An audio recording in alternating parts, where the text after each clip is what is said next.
Já está disponível o livro As Doutrinas do Inferno e Suas Manipulações Dentro das Igrejas. Adquira hoje mesmo.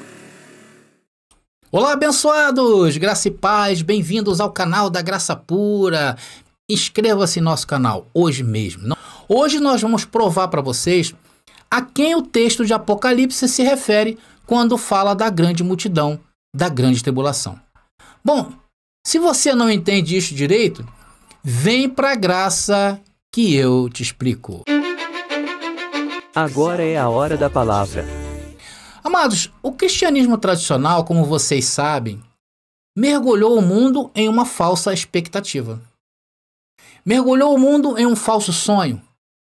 E nisto foi desenhada uma falsa imagem, que são nada mais, nada menos que a nossa ansiedade levada ao extremo. A nossa já foi um dia, não é mais, né, abençoado? Eles vivem no extremo. E isso, muitas das vezes, atrapalham essas pessoas a levar cabo de suas metas, daquilo que eles querem fazer na vida. Por quê? Porque eles se deparam diante de um tempo que está prestes a ocorrer, em que o mundo acabará. Então, levando isso em consideração, e todas as doutrinas do sistema religioso, diga-se de passagem, é isso que esses ensinos têm feito a essas pessoas, a milhões de pessoas que já passou pela Terra e que está passando ao longo de 2000 anos de existência desse cristianismo tradicional do sistema religioso. Então, a expectativa de um apocalipse para um futuro incerto e indeterminado tem levado muita gente à loucura. Agora, a pergunta que eu te faço é sobre essa expectativa da grande tribulação. Será que seria a grande tribulação realmente para os dias atuais? Ou seria para o primeiro século da era cristã?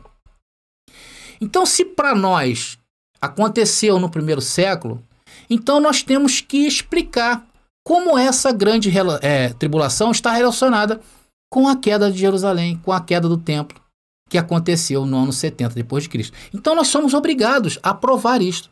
Até porque o texto que vamos ler daqui a pouquinho, agora, logo em seguida, ele não está reservado somente à Judéia, como vocês vão ver.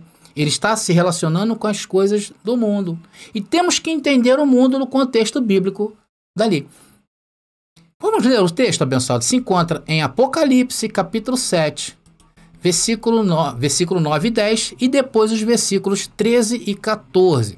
Tá aí. Notem que eu estou usando a versão do Novo Testamento chamado Textus Receptus, que eu achei interessante essa versão. Veja só a palavra Jureile. Ela não encontra-se na João Ferreira de Almeida, nem na Bíblia de Jerusalém. Em muitas versões ela não se encontra. Mas está ali a palavra que eu até destaquei em letras maiúsculas, está ali, Jureile. E essa palavra, Jureile, com juro-te, né, era muito comum isso na época da lei. O próprio Senhor Jesus, quando foi julgado, ele teve uma hora em seu julgamento que ele se declarou Deus, né? Quando Jesus estava sendo julgado, ele se declarou Deus. Quando ele falou que viria nas nuvens, ele estava se declarando Deus, porque só Deus vinha nas nuvens. Então, os seus acusadores, ouvindo isto, inclusive com o sumo sacerdote, o que eles fizeram? Rasgaram-lhes as vestes. Eles disseram assim: conjuro-te perante Deus. Essa atitude, deixa eu voltar aqui com a minha imagem, essa atitude em um julgamento judaico daqueles dias fazia com que o réu fosse obrigado a dizer algo em sua defesa. E Jesus disse assim, não sei se vocês se lembram, tu o dizes, não é isso? Por quê? Porque Jesus apenas confirmou o que ele diz. O que aquele homem foi acusado de ter falado que ele era Deus, ele mesmo falou assim, tu dizes que eu sou Deus. Então, mas voltando aqui ao texto, vocês sabem que nesta passagem, o cristianismo tradicional atribui isso a um futuro, ou seja, eles aguardam isso acontecer. Agora fica difícil saber em qual tempo isso ocorrerá. Para os futuristas, não é verdade? É difícil porque é incerto, indeterminado. Será que essa grande tribulação virá depois dessa crise que o mundo atravessa nesses últimos anos, né? Ninguém sabe. É essa falsa esperança que eles criaram no mundo. Sempre a expectativa de que a grande tribulação acontecerá a qualquer momento. Mas ainda bem, né, queridos, que o Pai nos libertou disto. Glória a Deus por isso, né? Então, abençoados, vamos começar a entender como começou tudo isso, tá? Vamos começar. Como é que a gente passa a entender as coisas certas dentro do contexto bíblico? Atenção, nós estamos lendo um livro, não é verdade? O livro que se chama Livro de Apocalipse. Então, nós estamos lendo uma revista que foi escrita ontem. Estamos lendo algo que foi escrito há aproximadamente 2000 anos atrás. O Apocalipse foi escrito dentro de um contexto. Todos os livros, não somente os livros bíblicos, todos os livros históricos, todos os livros que foram livros de poesias, eles foram escritos dentro de um tempo. E nós não podemos negar isto. Só para você ter uma ideia, presume-se que o livro de Apocalipse foi escrito antes do ano 70. É fato para nós isso. Por volta ali do ano 64, 68 depois de Cristo. Então, ele foi um livro escrito antes da queda de Jerusalém. Meus queridos, essa informação é muito importante. Anotem isso, tá bom? E João tinha em mente o quê? Um povo específico, quando escreveu esse livro. Que foram quem? As 7 comunidades da Ásia. As 7 igrejas da Ásia. Conforme indica Apocalipse capítulo 1, versículo 4. Então nós temos uma data dentro do contexto cultural e também para as 7 igrejas da Ásia. Esse é o contexto do Apocalipse. E quem era o povo que estavam envolvidos com essas comunidades? Quem era? Era você, abençoado? Claro que não. Eram, na sua maioria, povo de origem gentílica e também judeus cristãos. E o que vamos fazer agora diante com essas informações de contexto? Já que somos pessoas que respeitam o passado, porque nós somos pessoas que respeitam o passado, e nós temos o passado em estima, ou seja, nós consideramos o passado, nós amamos o passado, então temos que entendê-lo sobre esse viés, concordam comigo?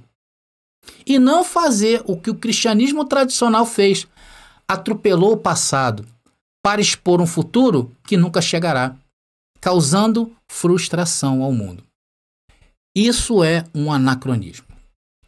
Então, um anacronismo criado para um futuro irracional e antibíblico, porque ele não tem base no passado, não tem base. Os argumentos hoje do futurista não têm base no passado. Eles têm base nos fundamentos humanos. E não em fundamentos bíblicos, porque o fundamento bíblico eu acabei de passar para vocês. Então, a partir desta perspectiva, podemos então nos aprofundar na interpretação. Um segundo ponto também bastante importante que eu quero colocar para vocês aqui nessa mensagem é que a frase a grande tribulação, atenção, que aparece aqui no texto, eu vou colocar aqui, essa grande tribulação aí do texto, tá? Ela vem do grego, é uma palavra escrita flipsis. Tá ali, flipsis, né? Então, essa frase, grande tribulação, ela em grego é flipsis, tá? E essa é a mesma frase empregada em Mateus capítulo 24, versículo 21, e que não é coincidência, porque também Jesus falou sobre a grande tribulação. Isso tudo linkando, abençoado. Vocês vejam que nós estamos linkando, tá? E tá ali. Só que na versão Textus Receptus, é por isso que eu estou amando essa versão, ela já coloca ali a palavra grande tristeza, ela não bota grande tribulação, mas que é a mesma coisa, tá bom? Tá ali, ó, flips, a palavra flips, tá? Em grego. Só que o escritor usou um outro termo para definir ela. Eu achei muito interessante isso aí, né? Então isso dá uma ideia diferente. E isso é sensacional. Porque você está lidando, queridos, com uma linguagem muito utilizada no passado.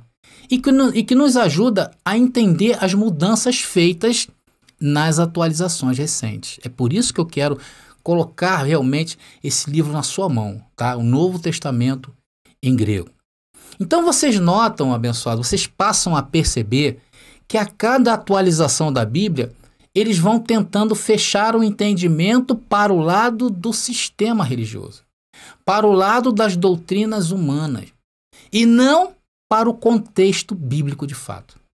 É por isso que eu estou adotando essa versão como sendo uma versão que nos dá esse dinamismo. Então vocês notam que a palavra grande tribulação de Apocalipse, nessa versão aparece grande tristeza, que não deixa de ser a mesma coisa, o mesmo sentido. Então em grego, eu quero mostrar em grego o que significa essa tribulação. Tá aí, separei para vocês. Se lê, né? Se lê ali, ó, flipsis, que é assim que se pronuncia, tá bom? E a definição é tribulação. O seu uso é feito em perseguição, aflição, angústia, tristeza, tribulação. Você pode colocar qualquer uma dessas palavras ali, a grande perseguição, a grande aflição, a grande angústia, a grande tristeza ou a grande tribulação, que você está falando da mesma coisa. E do que o Senhor Jesus está falando no texto de Mateus, queridos? Da queda do templo de Jerusalém. Não foi lá em Mateus capítulo 24, versículo 2? Ele falou que o início de tudo seria a queda. Não o início, né? Mas o fim de tudo seria a queda. A grande visibilidade para o mundo seria a queda do templo. E até mesmo aqueles que não creem, atenção no que eu vou dizer, até mesmo aqueles que não creem em uma escatologia 100% consumada, eles aceitam que esse versículo aí está realmente falando da queda de Jerusalém. Então, a Bíblia, queridos, ela não fala de duas grandes tribulações, como querem fazer acreditar de forma indireta os futuristas. Por quê? Porque se o texto de Mateus 24 está dividido em tempo, logo se faz menção de uma suposta segunda grande tribulação, e isso a Bíblia não fala. Então é isso que nós estamos vendo. As mesmas palavras empregadas por Jesus em Mateus capítulo 24 e 21, como em Apocalipse 7, 4, 14, se referindo a uma grande tribulação. E disse o texto, como essa nunca mais haverá. E o contexto seria o quê? A queda do templo de Israel. A queda do templo de adoração a Deus. Então, amados, podem haver períodos no mundo de até maiores tormentas do que esta. Pode haver. Porém, a finalidade da grande tribulação daqueles dias foi muito maior, porque ela atingiu não somente ao mundo daqueles dias, como impactou no mundo espiritual. E o maior impacto foi justamente no mundo espiritual. Por isso que não haverá período como a grande tribulação da palavra. Então ali anunciava o quê? O início do fim do período da lei e entrava em cena a nova aliança. E igual a esta, não haverá outra jamais. Não haverá uma segunda grande tribulação. Não haverá. Eu sinto muito frustrar aos futuristas, mas não haverá. E sem contar também que João, quando ouviu as instruções, ele ouviu de Jesus. Logo lá em Apocalipse, ele não poderia estar se referindo a uma outra grande tribulação, né? Porque senão ele estaria burlando Jesus. Agora eu te faço uma pergunta. De tudo que você ouviu até agora, eu descontextualizei vocês aí? Eu descontextualizei? Eu enganei vocês? O que eu estou mostrando para vocês? Contexto da Bíblia. E o que nós estamos fazendo? Respeitando o tempo que foi escrito. Agora, se eu tivesse aqui forçando o texto e dizendo para vocês que a grande tribulação ainda não começou, querendo criar aí entre um conflito, vamos dizer, entre Rússia e Ucrânia, entre Estados Unidos agora e China, né? Olha, vai explodir o mundo, a guerra mundial. Se eu estivesse fazendo isso e linkando, forçando o texto, querendo informar para vocês, dizendo para vocês, olha, está chegando a grande tribulação, aí sim estaria enganando vocês. Eu estaria omitindo uma história e querendo colocar uma outra história em cima. Omitindo um contexto histórico e querendo colocar dentro de um contexto que não tem nada a ver. Isso é que seria um anacronismo. Isso é anacronismo. Agora eu te pergunto, a Bíblia concernente à vinda de Jesus fala de grande tribulação ou de grandes tribulações? É claro que é uma só. Não haverá duas grandes tribulações. Não haverá uma terceira vinda de Jesus. E quem são estes da grande multidão, André? Fala para nós. São os que estavam nas 7 comunidades da Ásia. Ali haviam judeus cristãos, bárbaros cristãos, citas cristãos, romanos cristãos, o povo do Oriente, o povo africano, várias etnias, raça, línguas e nações que se converteram a Cristo. Havia várias etnias naqueles dias. E falar que nestes dias, que estamos falando lá do contexto lá do ano 70, não tinha nação, é muita desonestidade, né? Porque eles falam assim, não, mas tem que ser nação. Que nação? Aquele povo era nação. Falar que não havia nação antigamente é uma desonestidade. Mas é isso que muitos argumentam. Porém, são teólogos de redes sociais. E a gente não dá bola para isso, né? O fato é que se cumpria ali no ano 70 aqueles que passariam por aqueles dias de grande tribulação. Esses seriam a grande multidão, conforme diz o verso de Apocalipse, capítulo 7, versículo 9. E ali eu botei em letras maiúsculas as nações, tribos, povos e línguas, mostrando para vocês que atingiu o mundo todo daquela época. E de onde vinha esse povo? Lá das 7 igrejas da Ásia. Eram os cristãos do primeiro século. Veio do Flipsis, veio da grande tribulação. Versículo 14 agora, para corroborar conosco, vamos ler. Apocalipse 7,14. Está ali. E jurei-lhe, Senhor, e ele me disse, estes são os que vieram da grande tribulação. Está ali a palavra Flipsis, né? Lavaram as suas vestes e as alvejaram no sangue do Cordeiro. Está aí, abençoado. Essa é a única grande tribulação referente aos aspectos da parousia da vinda de Jesus. Que quer dizer parousia? A vinda do Filho do Homem em glória, com poder e autoridade. E por que nós falamos que a vinda de Jesus era uma troca de aliança? Por que nós falamos isso? Por causa da menção de Jesus em apontar para o templo, onde se adorava a Deus. Se Jesus quisesse apontar para algo de efeito mundial, ele não teria apontado para o templo. Está entendendo? Então, a vinda de Jesus foi uma troca de aliança. Então não seria mais em um templo local, como o templo tão sagrado para os judeus daqueles dias. E sim seria o quê? Em nossos corações, entenda-se mente. Agora a lei do Pai não estaria mais gravada em pedra, ou somente entre um povo. Agora seria o quê? Para todos, para todas as raças, línguas e nações. Ou seja, uma abertura universal de Deus para seus filhos. E não mais através de uma escrita de condenação e morte para um povo. E sim, para o mundo todo, a lei do Espírito de vida. É disso que se trata a vinda de Jesus. Aí você me diz assim, mas André, é só isso? Não vai ter fim do mundo? Não vai ter besta? Não vai ter diabo andando para cá e para lá? Não vai ter o milênio? Olha o milênio. E o Meguido, a guerra do Meguido? Não é verdade? Olha, e os mortos? Os mortos, os túmulos se abrindo. Jesus no cavalo branco. Não, André, você está me frustrando. Não vai ter, abençoado. Isso tudo é um anacronismo. Isso tiraram de um contexto e querem que você engula no contexto de hoje. E isso criou um sofisma na mente das pessoas que se revoltam quando nós mostramos para elas Bíblia. Só que antes as pessoas não tinham como se defender disto. E não crer nisto que nós estamos falando, colocam as pessoas ainda no velho pacto. E no velho pacto, Deus não está mais lá. Porque Deus se mudou para novos céus e nova terra. E você sabe por que o mundo caminha dessa maneira? Porque aonde o mundo está, a mente do mundo está, Deus não está lá. É por isso que Deus te chamou, meu irmão. Porque você é luz.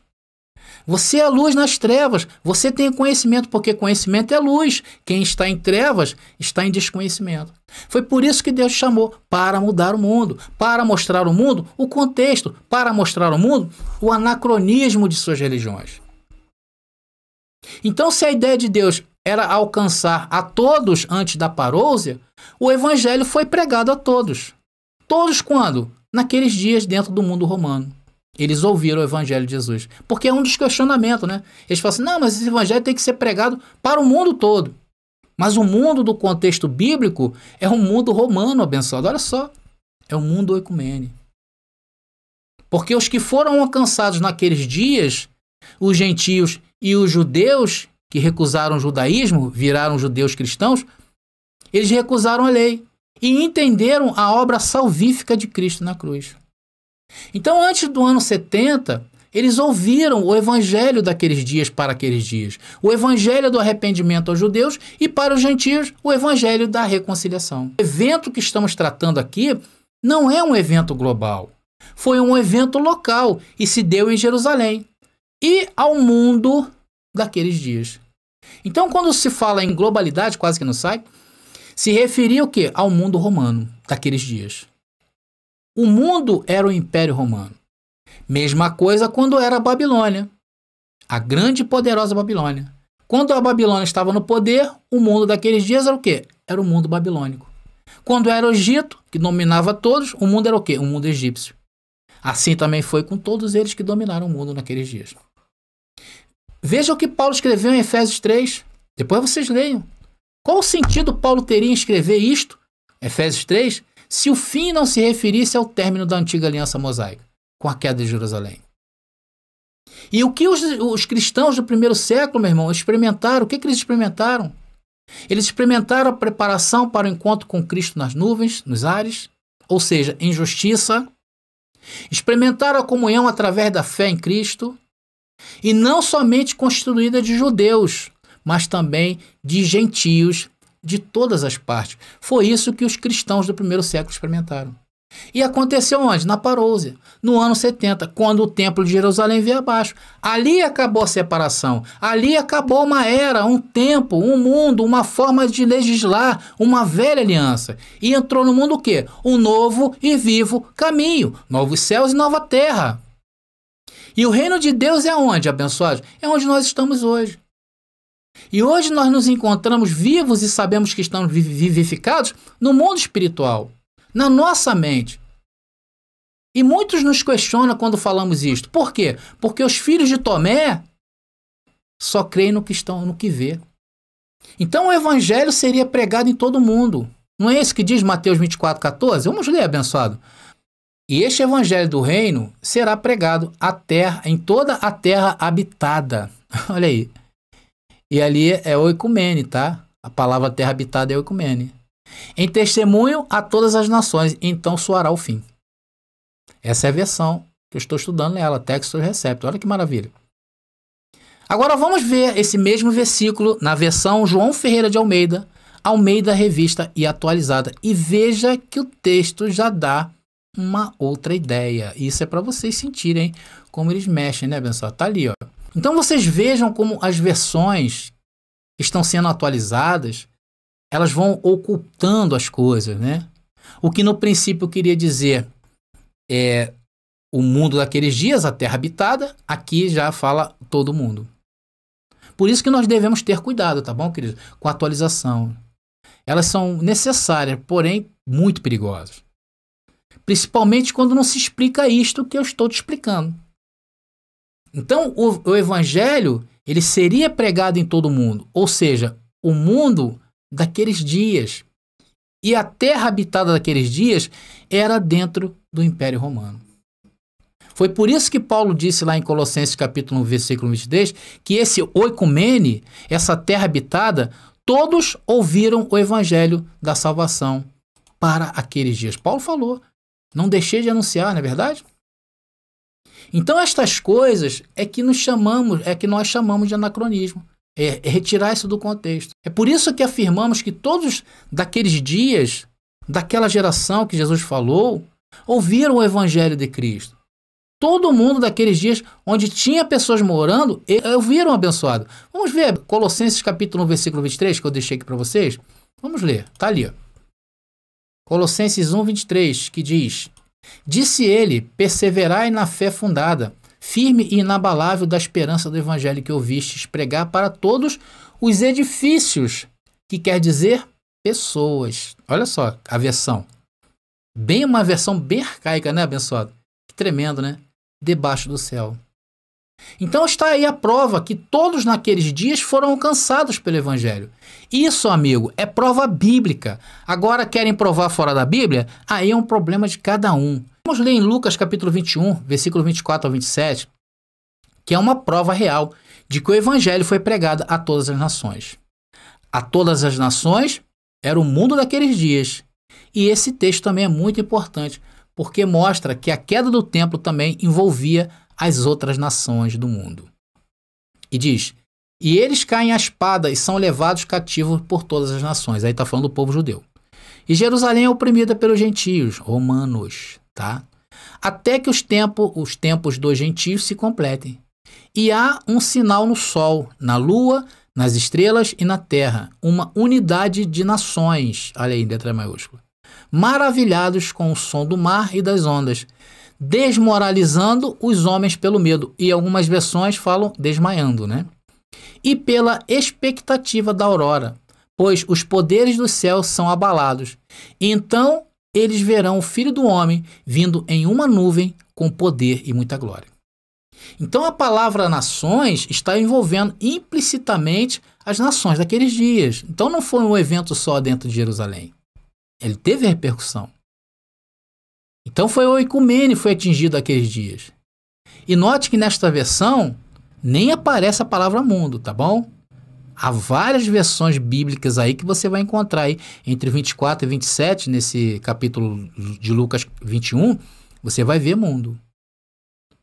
Meus queridos, o fato é que nestes versículos que se refere à grande tribulação, ao fim das coisas, em nenhuma delas aparece a palavrinha cosmo. Porque se aparecesse essa palavra cosmo, aí sim daria ideia de um evento global e não local, como é o ecumênio. Vocês estão entendendo? Meus queridos, às vezes por causa de uma palavrinha. É disso aí que Deus te livrou. Porque o ecumênio é uma porção de terra habitada. E cosmos, além de pegar o ecumênio, pega o globo todo. O globo por quê, André? Porque a Terra ela tem uma forma esférica. Tá bom? Tá bom, abençoado? Então, abençoados, estamos chegando aí ao fim de mais uma mensagem. E o que fizemos nesta mensagem? Lemos a Bíblia. A única coisa diferente que fizemos do sistema religioso é que fomos ao original. Nós fomos nos contextualizar. E além do original, fomos procurar saber para quem foi escrito o livro de Apocalipse. E aí descobrimos que o povo da grande multidão eram os lavados e remidos no sangue do Cordeiro das 7 igrejas da Ásia. Os que passaram vivos, atravessaram a grande tribulação, atravessaram o ano 70 e entraram em novos céus, nova terra, que eram os gentios, gente de todas as nações, e também os judeus convertidos agora ao cristianismo. Isto tudo ocorreu onde? No ano 70 depois de Cristo. Então, o fato é que o evento ocorrido neste ano não é anos 70, tá bom, abençoado? É ano 70 depois de Cristo. Então, o fato é que esse evento ocorrido, como alguns afirmam, né, que só foi para os judeus, muita gente fala, não, isso aí foi só para os judeus. E nós provamos que não. Teve implicações no mundo todo daqueles dias. Porque a mudança de pacto abrangeu a todos, a todas as nações. E esta é a única grande tribulação que a Bíblia menciona em seus 66 livros. Agora, se querem inventar uma outra grande tribulação, é conto de velhas caducas, como dizia o apóstolo Paulo. E desses contos, das velhas caducas, o Senhor nos livrou. Não é verdade, abençoado? Bom, queridos, estamos chegando então ao final. Muito obrigado a todos vocês que me suportaram até agora.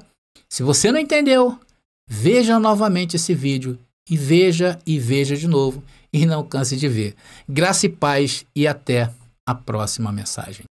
Você pediu nossos estudos em apostilas? Já chegaram e estão disponíveis. Elas estão divididas em 10 temas com referências, esboços e comentários. Ideal para quem quer ensinar em família, em reuniões ou mesmo para quem deseja abrir um canal no YouTube. Faça contato agora mesmo pelo nosso WhatsApp 21 979 87 46 68 21 979 87 4668. Nossas apostilas foram feitas para você ensinar com qualidade e harmonia com a palavra.